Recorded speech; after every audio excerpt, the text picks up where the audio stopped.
advancing net zero, jadi zero emisi, bukan artinya gedungnya kayak listrik sama sekali, tapi listrik yang dikonsumsi direncanakan atau diharapkan sama dengan energi yang dihasilkan gitu. Bisa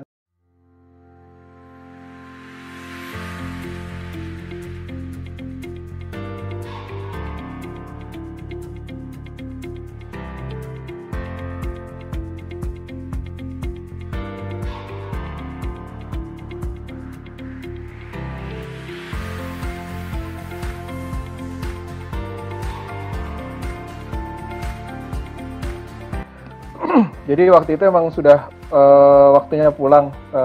Kebetulan Australia waktu itu di Sydney selesai Olimpik tahun 2000, kemudian 2001 kontrak dan lain-lain saya sudah selesai. Saya memutuskan untuk pulang karena Indonesia waktu itu baru bangkit dari Krismon juga ya. Sebelumnya saya tahun 99 ya, atau tahun 2000 ya ketemu Pak Danis yang pendiri PDW, bilang udah kamu nggak usah ini dulu setelah selesai sekolah S2. Nah, pas saya pulang ke Jakarta, pas saya rencana mau pulang, tadinya memang sambil cari kerjaan gitu ya, ada tawaran dari Singapura, dari mana. Dan kebetulan pas saya pulang itu lagi 9/11 lagi turun, tapi Indonesia ternyata lagi bangkit dan Pak Danis lagi kantornya lagi ditinggal sama orang-orangnya gitu ya. Jadi kantor hanya ada 5 orang, ada drafter, ada orang admin dan lain-lain. Ada orang admin, keuangan, drafter aja. Sama senior arsitek itu juga associate gitu ya dari luar, nggak full time. Akhirnya saya masuk, dikasih percaya waktu itu belum jadi PT ya, waktu tahun 2001 itu untuk pegang waktu itu ada beberapa proyek yang udah kontrak di situ dan saya bereskan proyek itu. Jadi emang langsung pulang dari Australia, memang ini aja sih momentumnya pas gitu. Dan 2001 itu sementara orang krisis di 9/11, kita malah lagi mulai banyak pekerjaan gitu ya. Jadi dari situ mulai gabung di PDW.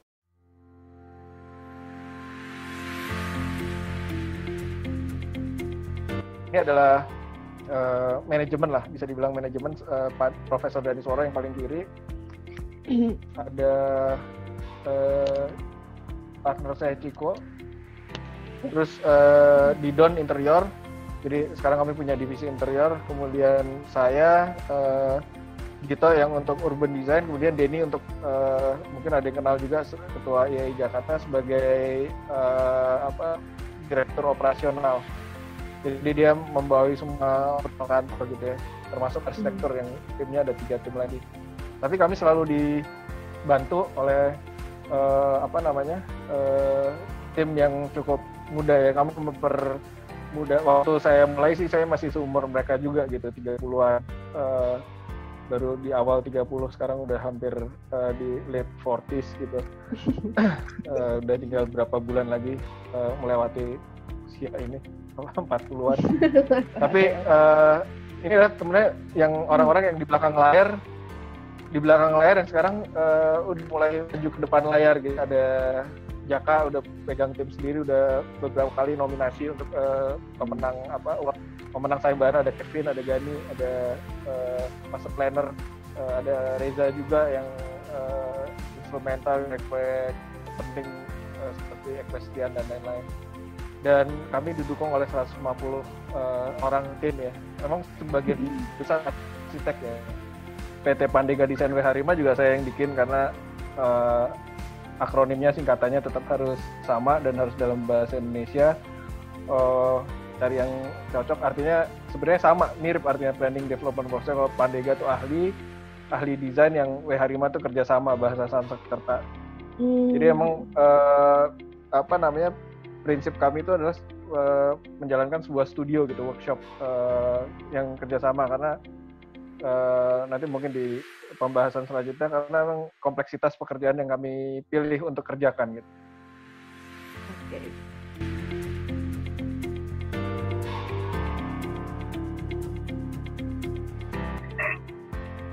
Pada awalnya kalau apa namanya PDW sendiri ada 3 proyek waktu itu. Automall, proyeknya susah lagi. Apa ya? Automall, terus Mega Kuningan ada namanya Menara Anugerah sekarang. Dulu kantor Taman E33. Terus satu lagi saya lupa, ada residential gitulah, 2 hektar perumahan di Kemayoran. Terus setelah itu ada beberapa kerjaan master plan karena emang awalnya perusahaan ini isinya adalah urban designer, master planner sebenarnya ya dari awal. Selain di Indonesia, proyek kami ada di beberapa negara lain.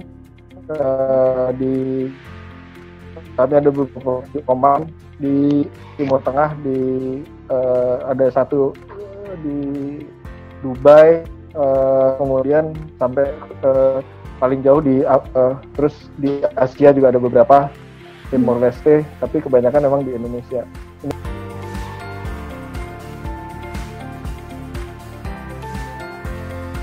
Proses desain seperti tadi saya sampaikan berupa selalu punya sebenarnya studio, walaupun sekarang udah terbagi karena ukuran kantor dan jumlah orangnya sudah cukup banyak, terbagi dalam divisi-divisi, tapi kami tetap mengandalkan kerjasama dengan prinsip menciptakan nilai lebih melalui desain, karena emang core bisnis atau core kompetensi kami adalah di perancangan ya, baik itu perancangan arsitektur, perancangan kota, landscape tadi ya, dengan prinsip-prinsip sustainability, green building, kemudian ruang-ruang yang kreatif dengan proses ya kami sebut inovasi desain, kemudian enrich, memperkaya. Jadi setiap desain selalu ada inovasinya, setiap proyek kami selalu berusaha mencari inovasi, bisa desktop study, bisa hasil riset kami, terus kemudian diperkaya dengan pengalaman-pengalaman kami, dan kami cukup aktif di beberapa organisasi ya di luar pekerjaan profesional sehari-hari.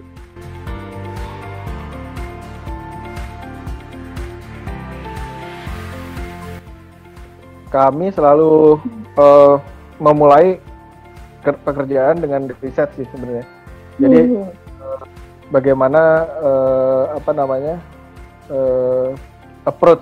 Jadi selain penyelidikan yang standar ya, penyelidikan tanah dan lain-lain, topografi dan lain-lain, itu kan termasuk data primer. Kemudian data sekunder, studi banding, membandingkan satu development, visioning. Yang penting salah satunya adalah visioning. Orang kadang-kadang sering klien nggak tahu, tapi menyewa arsitek karena dia pengen punya ide juga. Jadi disitulah kita mulai ada untuk ya bertanya tentang master plan. Di situ kita mulai pekerjaan kita dengan riset kecil-kecilan ya, tentunya karena terbatas oleh waktu. Setiap ada peluang kami selalu mengerjakan riset, nulis, ikut seminar, jadi pembicara yang terutama banyak seminar internasional. Dan juga belajar dari proyek yang udah kami kerjakan gitu ya. Proyek yang udah dikerjakan, didokumentasikan, kemudian ditulis gitu.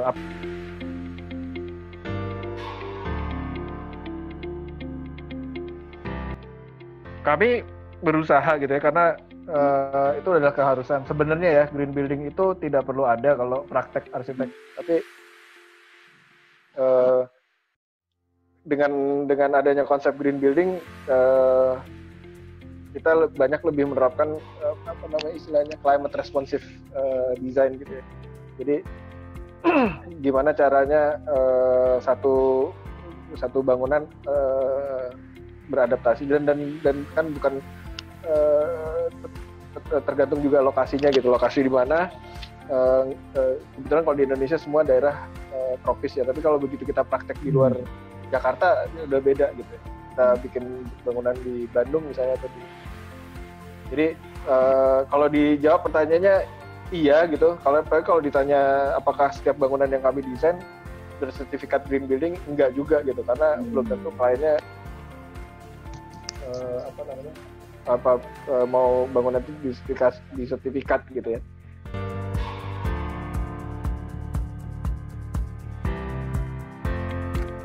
Buku ini isinya adalah praktek kami selama ini, bisa dilihat di Zoom. Udah beberapa ya, waktu itu kami sempat 2 tahun lalu kami launching karena bukunya tersedia dijual gitu ya. Isinya selain project, tapi ini karena buku pertama jadi banyak yang kami masukkan di sini gitu. Tapi kalau kita lihat dari hasil tulisan, ini adalah hasil tulisan esainya, kemudian project-projectnya, dan di dalam tulisan proyek-proyek itu juga yang kami sampaikan nggak hanya data proyek, misalnya di halaman ini tentang master plan dan untuk UDGL MRT itu di situ ada data siapa aja yang terlibat, kemudian apa yang dipropose gitu ya, nggak hanya rendering yang kami tampilkan gitu ya, tapi juga cerita di balik proyek itu sendiri gitu.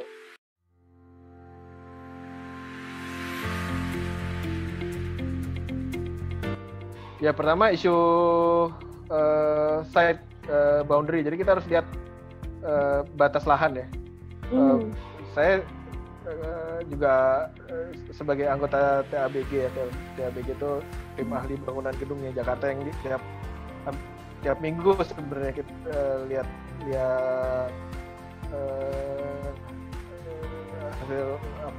hasil karya dan pemohon izin bangunan ya untuk IMB.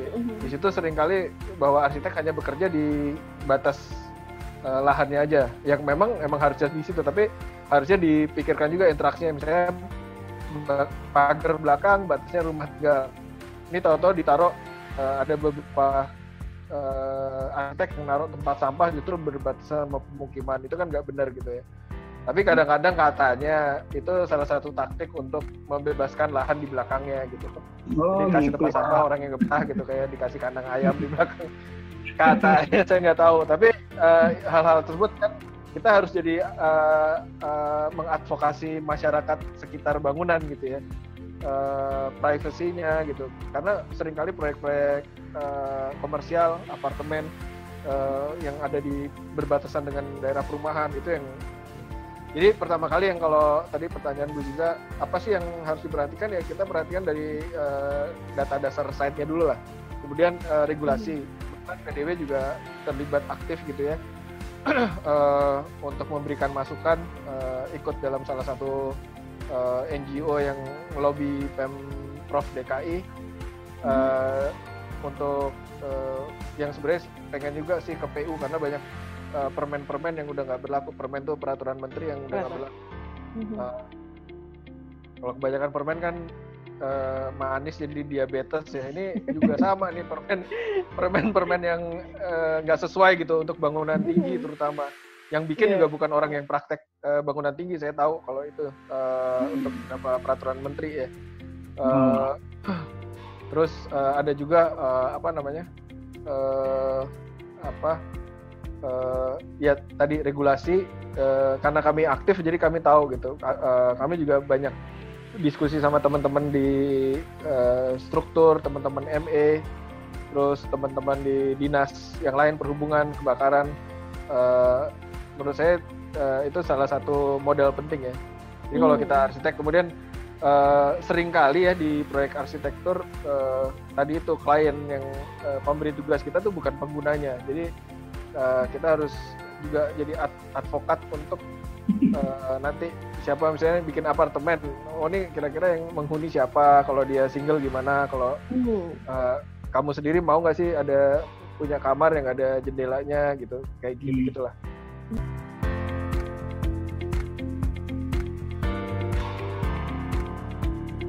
Kalau dasarnya IAM itu kan bukan software tapi metodologi cara kerja. Selama ini arsitek lebih diajarkan untuk berpikir 2 dimensi gitu. Dengan adanya BIM itu bagusnya dia bisa modeling gitu.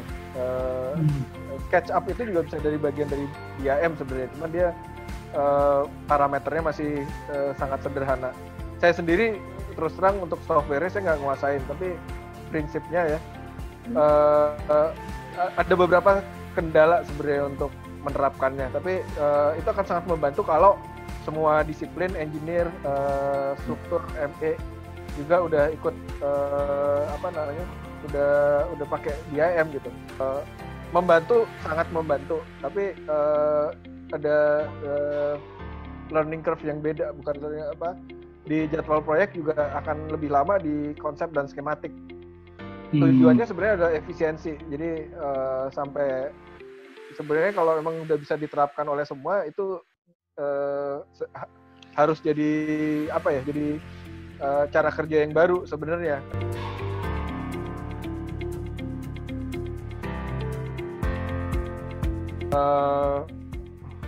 Udah banyak yang mulai ya, terutama untuk, tapi jadinya munculnya kayak konsultan BIM sendiri gitu. Ada beberapa konsultan yang memang spesialis untuk bikin modeling gitu. Tapi bukan itu kan tujuannya. Sebenarnya tujuannya adalah semua konsultan yang praktek bikin model gitu. Dan seperti yang saya bilang tadi, nggak bisa cuman arsitek aja. Kalau udah banyak atau belum karena memang softwarenya mahal. Kemudian infrastrukturnya juga perlu server. Setiap model dilakukan secara kolaborasi di dalam hampir seperti di dalam satu file, walaupun bisa ditarik, bisa diambil, bisa ditaruh lagi gitu ke modeling gitu ya. Tapi sekarang oleh PUPR, Kementerian PUPR, Pekerjaan Umum sudah diwajibkan tuh katanya untuk setiap proyek pemerintah menggunakan BIM. Saya nggak tahu eksekusinya seperti apa. Nah yang sekarang sudah diadopsi sebenarnya, yang adopsinya lebih cepat sebenarnya malah kontraktor karena mereka capex-nya cukup tinggi ya. Satu software aja bisa puluhan juta. Kami udah invest cukup banyak gitu. Dan itu software langganan ya, tiap tahun harus bayar sekian puluh juta gitu untuk satu software. Jadi ya komitmen dari software, terus kemudian koneksi LAN, koneksi internet, apalagi dari work from home seperti ini gitu ya, ada banyak lah ini kendaraan.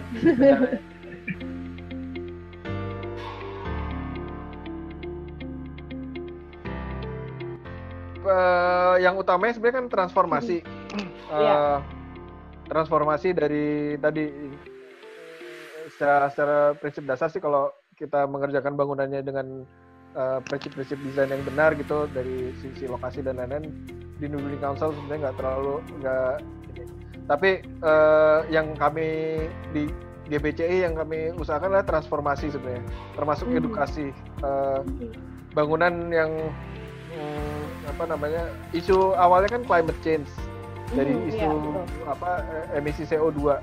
Emisi CO2 tuh asalnya dari sumber energi yang diperlukan. Jadi yang kalau di Indonesia kan kebanyakan PLTU ya, tenaga uap batu bara kotor gitu ya, digantikan dengan renewable energy.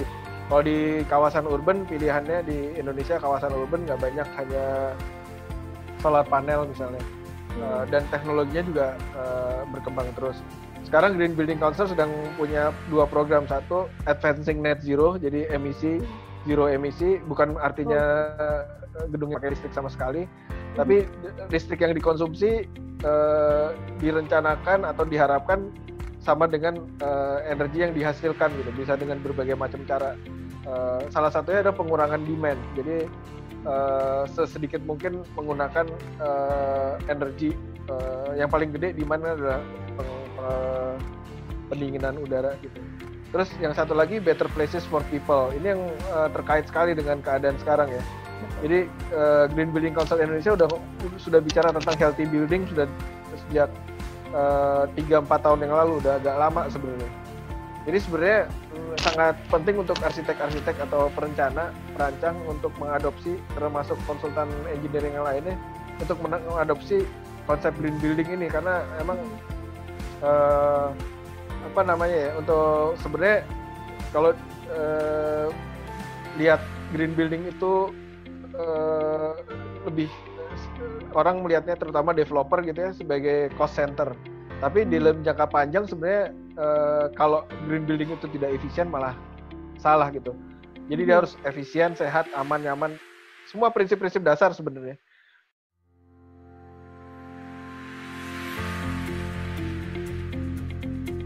Salah satu prasyaratnya dia harus harus ikutin aturan Pemda lah. Jadi kita nggak mau aturan gempa, aturan dan lain-lain gitu. Jadi yang dinilai sertifikasinya itu adalah to what level the building is adopting green building gitu ya. Jadi dari sisi energi, air, penghematan air yang bisa yang dilakukan oleh GBCI ya, bikin ini dulu baseline sebenarnya. Seberapa hemat gitu. Kita bilang hemat gitu. Jadi saya hematnya orang di daerah tropis belum tentu sama dengan di daerah subtropis. Tapi ada tuh banyak prasyaratnya. Kalau kita lihat sebenarnya rating itu kan juga alat komunikasi gitu. Tapi intinya adalah tadi kembali ke prinsip-prinsip desain yang benar gitu. Kalau arsitek belajar di sekolah arsitektur ya pasti mereka belajar tentang tentang bangunan yang ramah lingkungan juga gitu.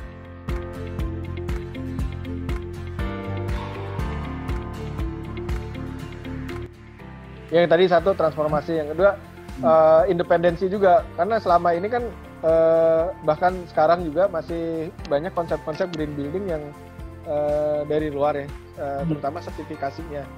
Waktu kami bikin Green Building Council Indonesia tahun 2008, kemudian 2009 sama ada corporate member gitu. Yang penting adalah Indonesia punya council yang independen gitu, nggak disetir. Kan ada orang yang bilang ini isu negara-negara maju sih sebenarnya green building untuk isu trade, isu apa segala macam. Nah,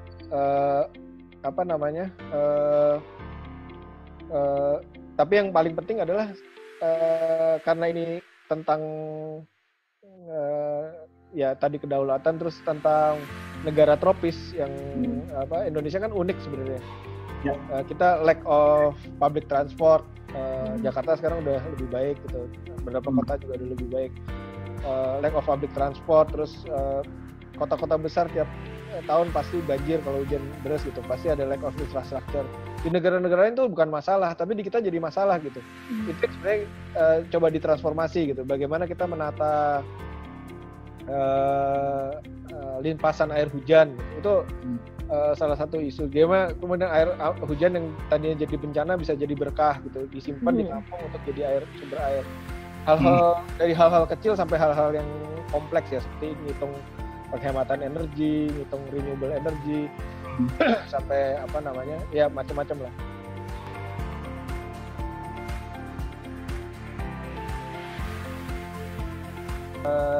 Pertama, pemulihan sektor properti harus segera pulih gitu kan, salah satu dan kemudian policy seperti apa nih dengan orang sudah jadi terbiasa kerja dari rumah, bisa remote. Beberapa perusahaan udah agak lama ya mulai untuk sebagian, dan kami udah ngedesain dari 10 tahun yang lalu mungkin. Karena sales kan nggak pernah di kantor gitu ya. Jadi yang on demand space gitu ya. Jadi ruang-ruang yang bisa dipakai bersama-sama gitu. Jadi hal-hal seperti itu akan jadi lebih banyak gitu.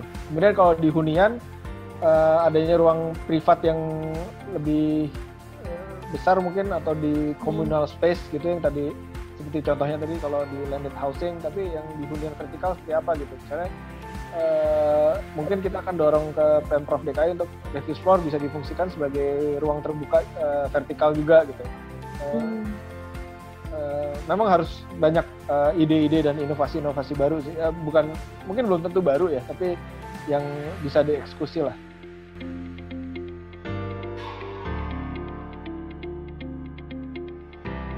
Pro, Weight Catalog Pro. Pro. Bisa? Oke.